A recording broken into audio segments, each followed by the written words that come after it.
네, 이번 시간에는요, 독극물을 먹고, 그쵸, 응급실에 온 환자가 있을 때, 자, 이 독극물 때문에 활성탄 처치를, 한 것을 본 적이 있을 텐데요.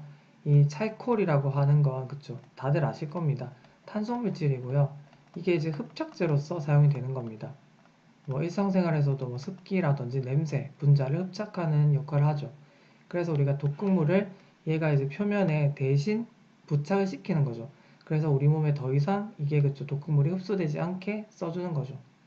그래서 이렇게 표면에 달라붙게 해서 보통 50%까지도 그쵸 독극물의 흡수를 방해할 수 있다라고 되어 있고요. 또 당연히 시간이 좀 중요하겠죠. 이걸 늦게 투여하면 이미 독극물이 다 흡수되고 난 뒤겠죠. 따라서 1시간 이내에 쓰는 게 좋고요.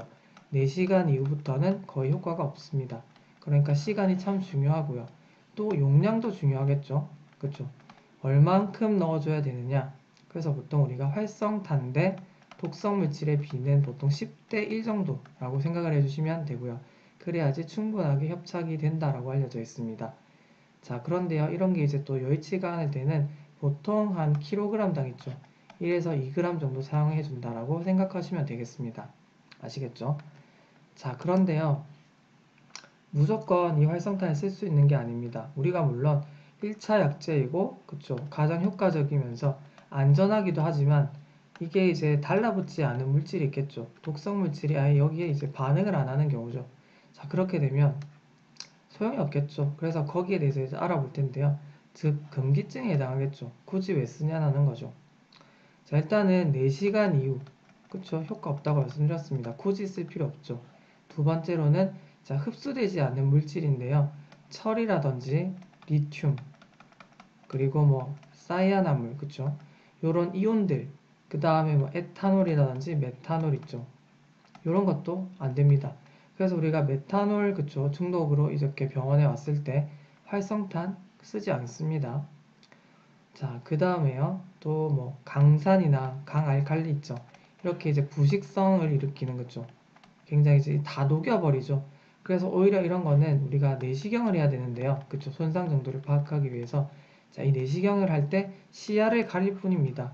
이건 흡수도 못하고요. 그래서 이렇게 강산과 강염기를 그쵸 감염비 제제를 먹었을 때는 쓰지 않습니다. 흡착도 안 되고요. 방해할 뿐입니다. 자, 이렇게 이제 여러분은 알고 계시면 되고요.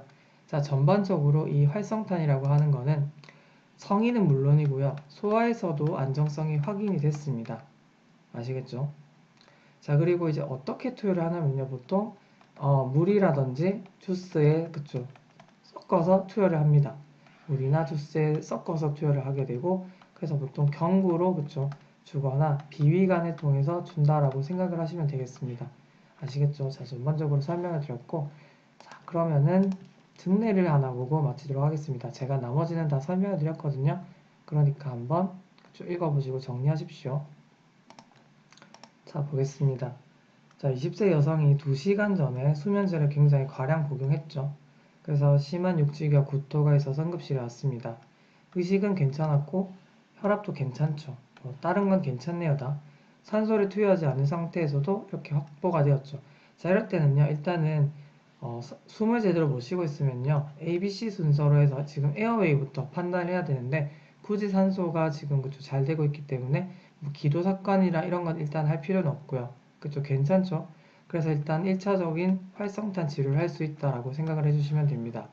아시겠죠?